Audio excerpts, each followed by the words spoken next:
opening was really good. Financing took some time. That was probably the most difficult, longest part. Once we got that, we did most of the build out ourselves, so we were always very busy. It was fun going, touring breweries, looking at equipment, and we finally settled on an equipment dealer. Tanks got delivered. The worst snowstorm last winter.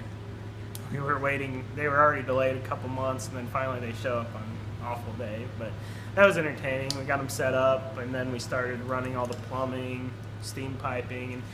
And being in West Virginia, you don't really have like all these manufacturing services, especially in this part of the state. Yeah.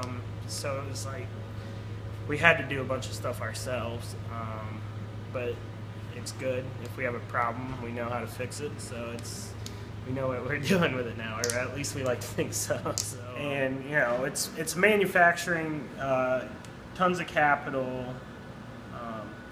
Takes a little while to actually turn a profit. So we're covering our bills now, which is nice, but we'd like to get paid eventually. So this state in general is pretty good. I mean, sure, it's not perfect. It doesn't have the laws that North Carolina does. But we still primarily self-distribute. We got a few distributors, and we plan on signing on some more. We're already out of kegs, so I just put in an order for kegs yesterday, so it should double our keg fleet. So then we can, because we'd like to be statewide distribution-wise. So we want to stay competitive with national craft prices. We think we can do that, but in order to do that, it's pretty capital intensive. Mm-hmm. So we like to keep our costs as low as possible, but we also want to keep our prices pretty reasonable. We want our craft beer to be accessible to all West Virginians, and I've been places before where it was like $18 a growler fill for just a regular pale ale, and it's like mind blowing to me. But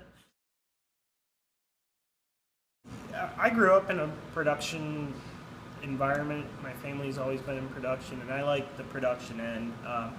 I like the craft end too, but I think it'd be nice to be able to get a West Virginia craft at every bar in the state, which that may be a lofty goal, but I think it can be done. It'll take a lot of time and a lot of work. People think that West Virginia is a light beer state. That's not the case, I don't think. I mean, there's a lot of West Virginia pride, and I born and raised here, and they just like having an option. So we made our blonde with that in mind. That's a lighter beer, kind of introductory beer, but it's still, you throw some rye in it, so it's got a little bit of flavor. But we've had like the pale ale. Like I like to make a lot of my beers with a drier finish, so it finishes clean, and it seems like people enjoy that more than big, thick, rich, heavy stout, which I like. But I don't think the market is quite there yet. But one thing is that surprises people when I was researching was like West Virginia drinks far more beer than Virginia does per person. Where I learned to brew professionally out in Montana, I mean, Montana's kind of the same type of people culture. It's outdoor focused state. It's rural. Sure, you got a big tourist crowd, more than what we get, but we still have a substantial tourism. But they have 40 craft breweries out there, and they got a population half the size. So I think with 11, West Virginia still has a lot of room to grow. So we want our tap room to kind of bring back the taverns used to be kind of the community meeting place. You unwind with a ale and talk about whatever comes to mind. And that's kind of how we're building our tap room, and we want it to be you know,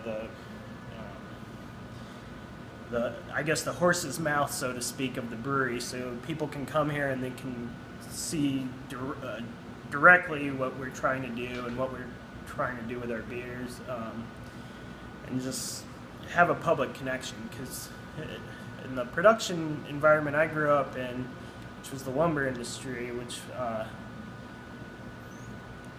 I liked the production, but the thing I never really liked was you never knew exactly where that product went, and you never really got to meet the end user and say, unless, you know, a few times you can, but for the most part, most of your product went somewhere, got chopped up, got painted, got put back together, and you didn't know where it ended up. But with beer, it's awesome because you get your customer, you know exactly who your customer is whenever that tap opens and they get their glass of beer, so it's kind of cool. You can get their feedback and kind of see what's new. We'd like to do a mug club, you know, just get people excited about having a craft beer. And we just got our order of casks, so I'll be doing a lot of casks, ales. You'll probably find them. We'll have them here in the tap room, and then a few bars throughout the state that offer casks. So we'll hopefully be working with that, trying some local woods and you know, different varieties of hops and aging them like that.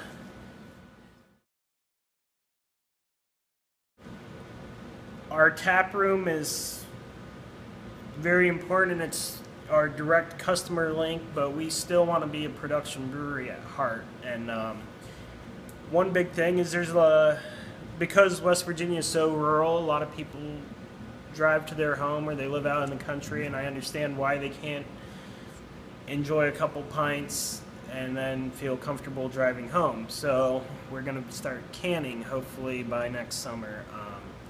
We're just in the first stages of it. We're getting our quotes and getting our templates and starting to work on the can design, and then we got our canning line picked out, so and we got the cash for it now, and so hopefully by next summer we'll have Big Timber in cans, pint cans, and hopefully they'll be available statewide, so you can take them backpacking and to your swimming hole, and you don't have to worry about broken glass, but make sure you take them out. So. It's hard to actually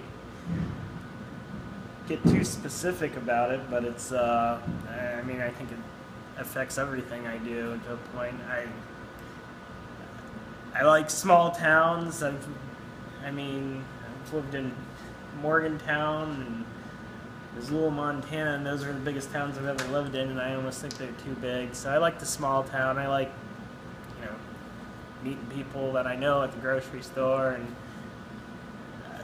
just the people in West Virginia is very friendly. But I love Elkins because where we are geographically, we're in the heart of the Appalachians. We got great skiing nearby. We got tons of good fishing streams and swimming holes and great hunting. It's just a outdoor paradise, and it's really not, it's not as popular as it could be, but it's nice that way. It's quiet, you can get away if you want, and gives you time to reflect, I guess. Yeah, it's definitely picking up. It's and I think having a tap room here is going to help some, because the beer tourism is pretty good, and it looks great. I mean, Elkins has always done well. It's never really been too shuttered up like a lot of towns you see. It's never really had to go through a revival, I would say. The economy's diversified enough and it stays pretty strong, but it definitely looks like it's on the up. So I hope more people keep coming and keep experiencing our beautiful town and the surrounding forest. And I lived in Montana for a couple years, and a lot of people say that was great, but I still came back. I love West Virginia so much, and where I grew up, and I couldn't ask for a better place.